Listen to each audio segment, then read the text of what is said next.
My wife didn't scream when the knife came out. She didn't run. She didn't even move. She just stood there, frozen, staring at a woman whose hands were shaking with rage. All because my wife had looked at her husband. That's what she believed. The street was quiet. No one noticed. No one heard the danger breathing just inches away from my wife's chest. In that moment, time slowed down. My wife later told me she could hear her own heartbeat louder than the woman's voice. "You think you're better than me?" the woman whispered. My wife tried to explain. She tried to step back, but jealousy doesn't listen, and obsession doesn't need proof. One wrong step, 1 second later, and I would have been planning my wife's funeral instead of telling this story. And when this case finally reached the courtroom, the judge said something that shocked everyone. She didn't attack out of anger. She attacked because she was jealous of my wife. If you're watching this right now, I want you to pause for just a second. Think about this question. Have you ever felt unsafe for absolutely no reason? Like danger was close, even though nothing seemed wrong? Because that's exactly how this story begins. But before we go any further, let me ask you something. Which city are you watching this video from? Drop your city's name in the comments below. I read every single one, and it helps this channel reach more people who love real, powerful stories like this. And if you're new here, or if you believe real-life stories can be more terrifying than any movie, make sure you subscribe right now. Because the story you're about to hear isn't just shocking, it's real, emotional, and deeply disturbing. This is not a story about crime statistics. This is not a story about strangers in the dark. This is a story about how jealousy can turn a normal person into a weapon. A simple glance, a wrong assumption, a twisted belief, and suddenly an innocent woman is standing face to face with death, not because she did something wrong, but because someone else thought she did. As this story unfolds, you'll hear about obsession, fear, silence, and a courtroom moment that left everyone speechless, including the judge. So, I want you to stay with me until the end. Because every part of this story matters. Every detail connects. And when you hear how it ends, you may never look at jealousy the same way again. Now, let's go back to the moment when everything first started, to the look that changed everything. It started on a day so ordinary that nothing about it felt dangerous. No warning signs. No strange feelings. No reason to believe our lives were about to change forever. It was a Sunday evening, the kind people associate with comfort. The sky was painted orange and purple, kids were riding bikes, and couples were walking hand in hand. My wife and I had just finished grocery shopping at a small neighborhood store near our apartment. She pushed the cart slowly, humming to herself. I remember thinking how peaceful she looked. That peace didn't last. As we walked toward the parking lot, my wife suddenly slowed down. She didn't stop completely, just enough for me to notice. "What's wrong?" I asked. "Nothing," she said quietly. I just felt like someone was watching me. I turned around casually. Across the street stood a man near a black sedan. He looked normal, well-dressed, mid-40s, one hand in his pocket, the other holding his phone. He wasn't staring at us anymore. "Probably nothing," I said. My wife nodded, but something about her expression changed. She wasn't scared, just unsettled. As I unlocked the car, she glanced back once more. 2 seconds. That's all it took. 2 seconds of eye contact. The man didn't react, but the woman standing beside him did. I didn't see her at first. She had been partially hidden by the car door. But when she stepped forward, I noticed her eyes were locked on my wife. Not curiosity, not confusion, pure hostility. Her jaw was clenched, her body stiff.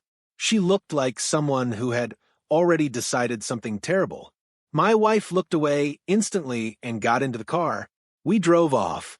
And just like that, the moment disappeared. Or so we thought. 2 days later, my wife went for her usual evening walk. She always walked the same route, down Maple Street, past the small park, then back home. It was familiar, safe, predictable. I was still at work when it happened. She told me later that it felt strange from the start. The air felt heavier, the street quieter than usual. Halfway through her walk, she heard footsteps behind her. At first, she ignored them. Then she heard them again, closer this time. She stopped and turned around. It was her, the same woman from the parking lot, standing just a few feet away. "You," the woman said. My wife blinked, confused. "I'm sorry." "I saw you." The woman continued, her voice low but sharp. "Don't pretend you don't know." My wife shook her head. "I think you have the wrong person."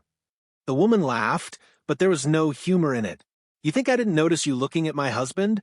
That's when my wife realized something was very wrong. "I didn't look at your husband," she said calmly. "I don't even know who you are." The woman stepped closer. "You women always say that." My wife took a step back. "Please leave me alone." The woman's hand slipped into her bag. That movement, so small, so quiet, changed everything. When the knife came out, my wife froze. It wasn't a big knife. It wasn't dramatic, but it was sharp, and it was real. The street light reflected off the blade. "You stay away from my family," the woman whispered. "I won't warn you again." My wife wanted to scream. Her body wouldn't listen. In that moment, her thoughts raced. Is this really happening? Did I do something wrong? Is this how it ends? The woman raised the knife slightly. One step closer, and headlights flashed. A car slowed down nearby. The sudden light startled the woman. Her eyes darted around. For a split second, she looked unsure. Then she ran. Just like that. She disappeared into the darkness, leaving my wife shaking in the middle of the sidewalk. When my phone rang, I knew something was wrong. My wife couldn't speak properly. Her words came out broken, tangled with sobs. I left work immediately and rushed home. She was sitting on the couch. When I arrived, her hands trembling. Her face was pale. She looked like someone who had seen death up close. I held her. She cried into my chest. That night, neither of us slept. Every sound felt threatening. Every shadow felt alive. The next morning, we went to the police. We told them everything: the parking lot, the walk, the knife. The officer listened carefully, typing notes. "Did you recognize her?" he asked. "No," my wife said, "but she recognized me." They showed us security footage from nearby stores and traffic cameras. That's when the story took an even darker turn. The woman wasn't random. She had been following my wife. Not just that day. For days. Watching. Waiting. And the reason behind it all wasn't just jealousy. It was something far more disturbing. The police officer paused the footage on the screen. "That's her," my wife said quietly. Her finger trembled as she pointed. The woman stood near the corner store, pretending to check her phone. But now that we were looking closely, the truth was impossible to ignore. Her phone screen was dark. Her eyes were fixed in one direction, on my wife. The officer clicked forward. There she was again, across the street. Different day. Same distance. Always watching. My stomach dropped.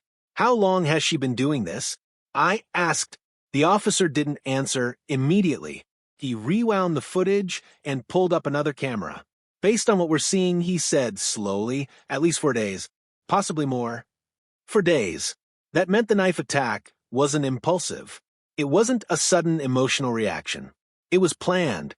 The police ran facial recognition through their system. Within minutes, her identity appeared on the screen.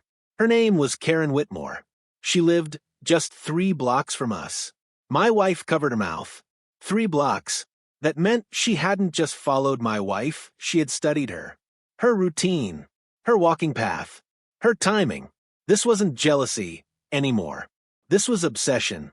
Karen Whitmore was married. Her husband's name appeared next. The same man from the parking lot. According to records, they had been married for 14 years. No criminal history for him. Quiet job, quiet life. But Karen, the officer's expression changed as he scrolled.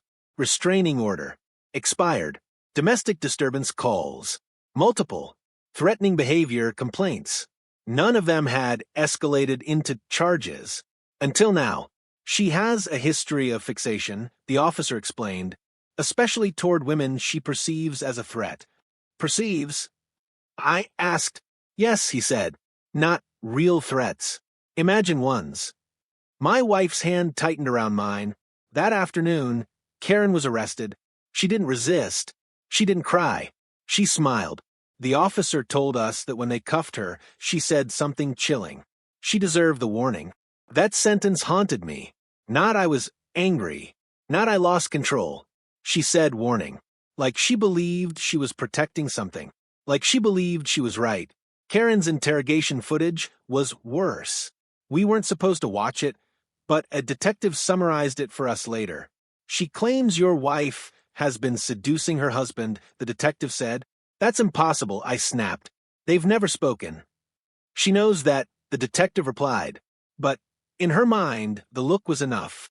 Karen told them my wife's confidence threatened her. The way she walked, the way she dressed, the way she existed. She said, your wife made her feel invisible, the detective continued, and that invisibility made her angry. My wife started crying, not because she was scared, but because she realized something terrifying. She had done nothing wrong, and it still almost got her killed. Karen was charged with aggravated assault with a deadly weapon.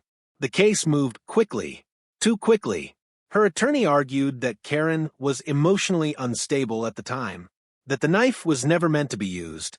That's a lie, my wife whispered during the hearing. She raised it. But lies don't need truth to survive in court. They just need doubt. The days leading up to the trial were unbearable. My wife stopped walking outside alone. She checked the locks 3 times every night. Sometimes she woke up screaming. I watched the light drain from her eyes, and I felt helpless. The day of the trial arrived.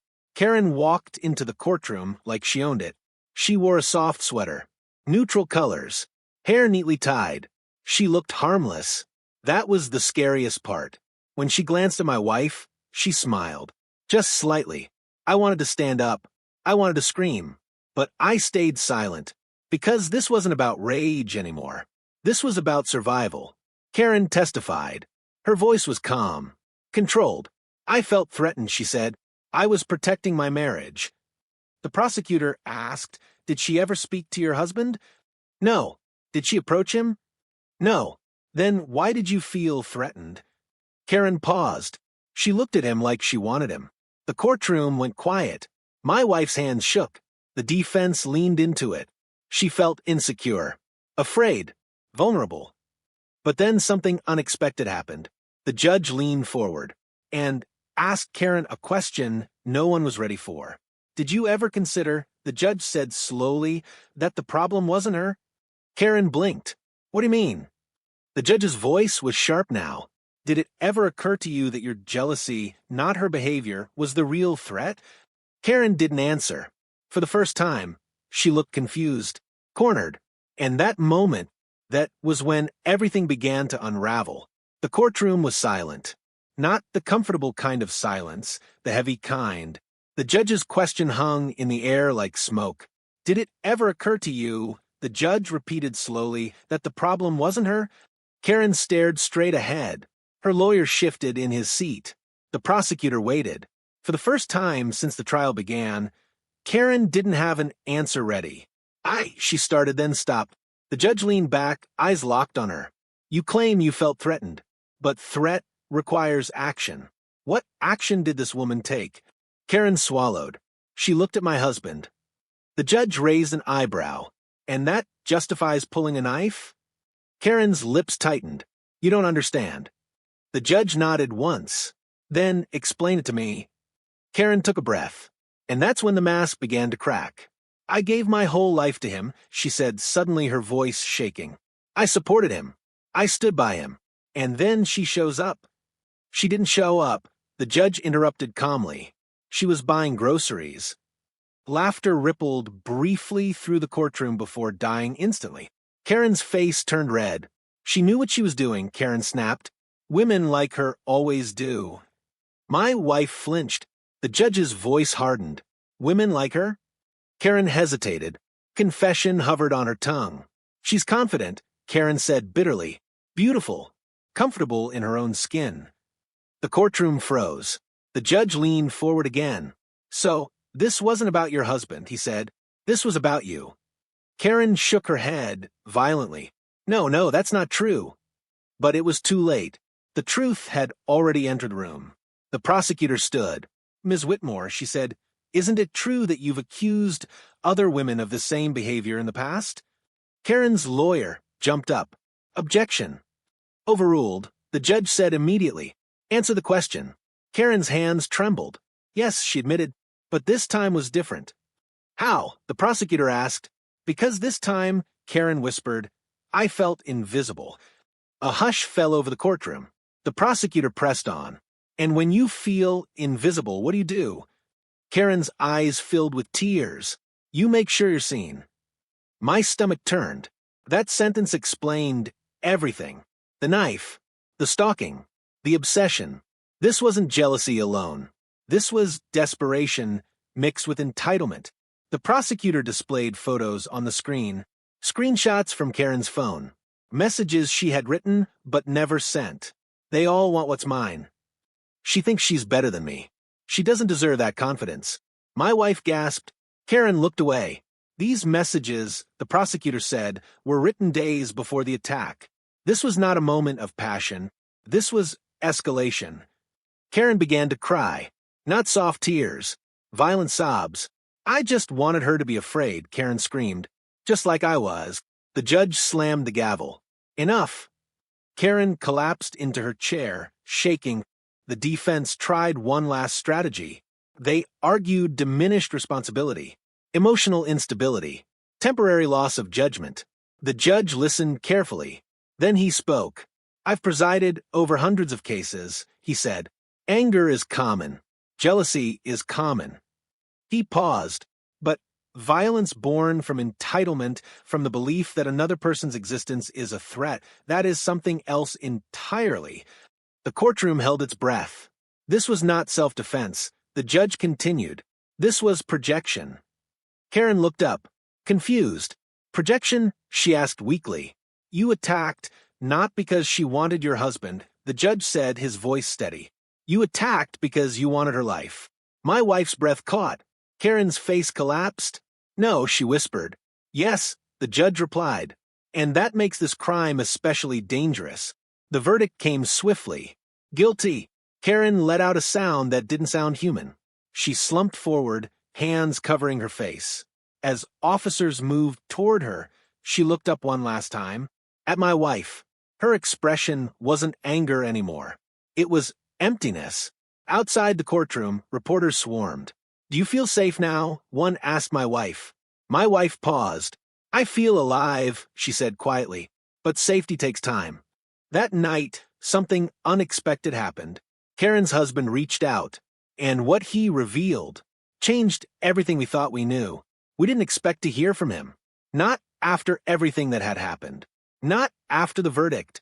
Not after the damage his wife had caused. But 3 days after the trial, my phone rang. An unknown number. I almost ignored it. Almost. "Hello." I said. There was a long pause on the other end. Then a man's voice, quiet, broken. This is Mark, Karen's husband." My heart started pounding. "I'm not calling to defend her," he said quickly as if reading my mind. I need to tell someone the truth." I didn't answer. I couldn't. "I know I don't deserve this," he continued. "But please, just listen." Against my better judgment, I agreed to meet him. Public place. Daytime. No risks. Mark looked nothing like I remembered. In the parking lot, he had seemed confident, put together. Now, sitting across from me at a coffee shop, he looked hollow. Dark circles under his eyes. Hands shaking as he held the cup. "She wasn't always like this," he said softly. I didn't respond. "That's not an excuse," he added quickly. "Just context." He stared into his coffee. "For years, Karen believed I was going to leave her," he said. "No matter how many times I told her I wasn't. Did you ever cheat on her?" I asked. "No," he said immediately. "Never." Then his voice cracked. "But I also never stopped her from believing it." That sentence lingered between us. Mark told me everything. The constant accusations, the control, the monitoring of his phone, his emails, his movements. She needed constant reassurance, he said, and even that wasn't enough. He admitted that Karen had accused multiple women over the years. Co-workers, neighbors, waitresses, Any woman who smiled. Any woman who seemed confident. She didn't hate them because of me. Mark said, she hated them because they were everything she thought she wasn't. My wife's name came up. When she saw your wife, he said quietly, something snapped. He looked up at me. She didn't see a person. She saw a mirror. The most disturbing part came next. She told me she was going to handle it, Mark said. My stomach dropped. You knew. I asked. I didn't know what she meant, he said desperately. She said she was tired of feeling invisible, tired of being replaced in her own mind. He ran a hand through his hair. I thought she meant confronting her, yelling, something stupid but harmless. He swallowed hard. I never imagined a knife. That night after meeting Mark, I told my wife everything. She sat quietly listening. When I finished, she said something that stunned me. I don't hate her. I looked at her. After what she did? My wife nodded slowly. I hate what she chose, she said, but I don't hate her. She paused. I saw her face in court. That wasn't confidence. That was fear. That was when I realized something painful. Karen didn't want my wife's husband. She wanted my wife's peace. Before sentencing, the judge requested additional psychological evaluations. What they uncovered was deeply unsettling. Karen suffered from severe, untreated delusional jealousy, also known as Othello syndrome, a condition where imagined infidelity feels absolutely real. Not suspected, not feared, real. To Karen, my wife wasn't innocent. She was guilty, and that belief justified everything in her mind. During the sentencing hearing, the judge addressed the courtroom again. This case is not just about violence, he said. It's about unchecked obsession. He looked directly at Karen. You didn't attack this woman because she wanted your husband, he said. You attacked her because you wanted her certainty, her confidence, her sense of self. Karen stared at the floor. For the first time, she looked small. The judge sentenced her to a lengthy prison term with mandatory psychiatric treatment. As officers led her away, she turned around. She looked at my wife, and she said something unexpected. I'm sorry. The words were quiet, uncertain. Were they real? We'll never know. After the courtroom emptied, my wife sat beside me. She held my hand tightly. I won't let this define me, she said, but I could tell. It already had. She was stronger, but also more aware. Weeks later, my wife finally went for a walk again. I watched from the window as she stepped outside. She paused, took a deep breath, then kept walking. That moment felt like victory. But healing wasn't finished, because something else was still coming. Something no one warned us about. Something that would test us one last time. People think the story ends when the judge speaks, when the gavel comes down, when the criminal is taken away. But that's not where it ends. That's where the real damage begins. For weeks after the sentencing, life looked normal from the outside.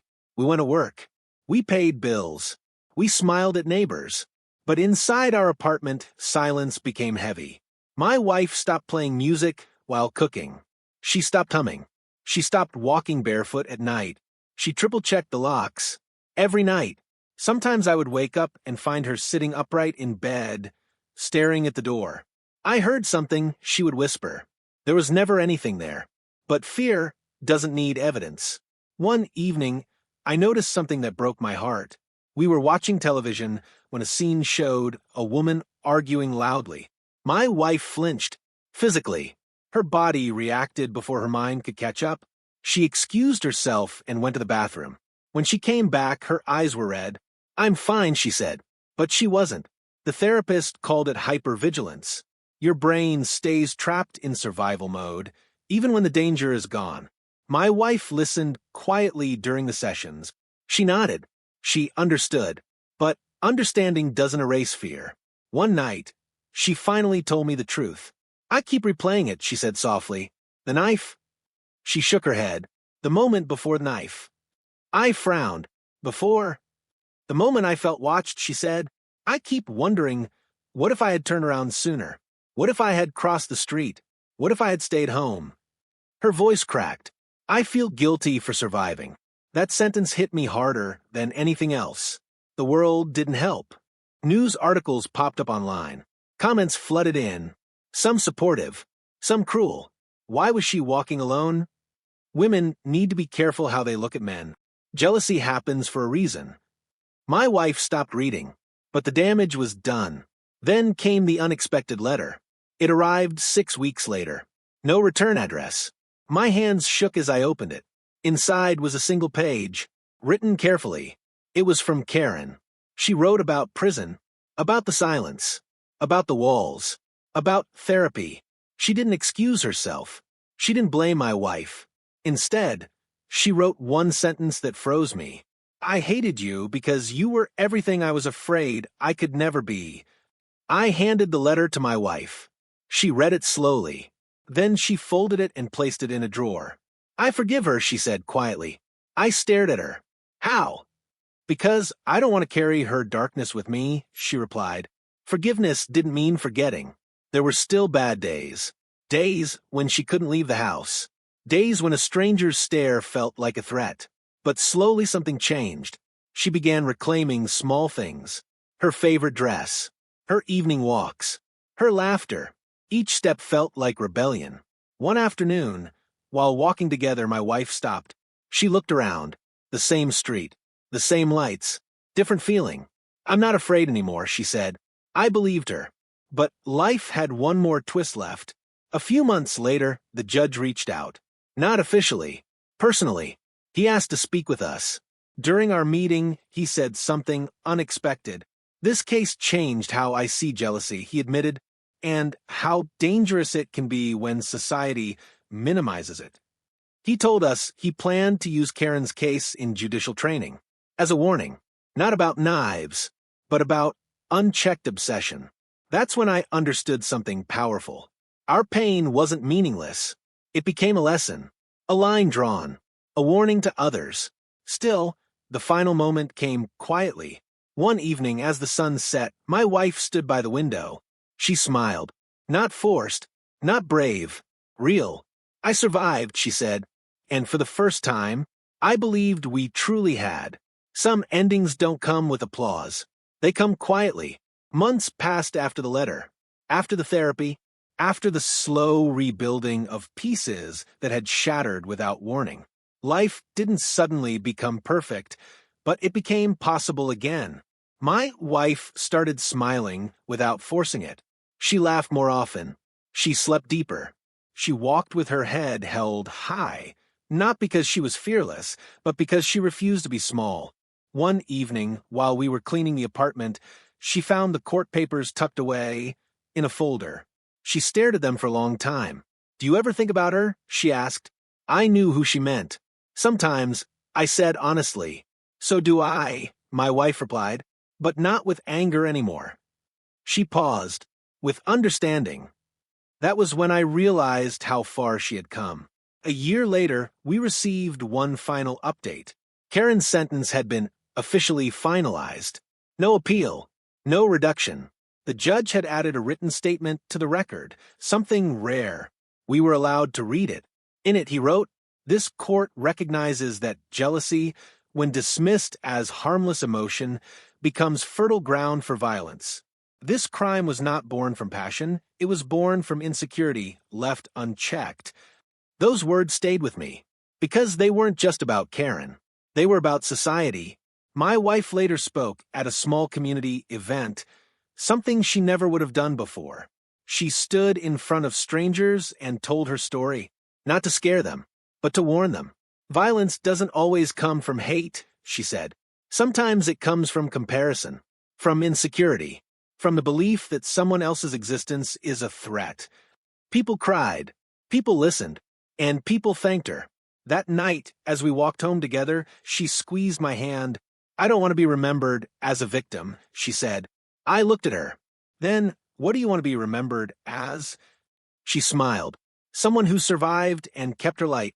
We moved shortly after, not because we were afraid, but because we wanted a fresh start, a new chapter that wasn't tied to fear. On our last day in the old neighborhood, my wife took one final walk. Alone, she walked past the same streetlight, the same sidewalk, the same place where everything had almost ended. She stopped, closed her eyes, took a deep breath, and kept walking. I watched from a distance, tears in my eyes. That was the moment I knew.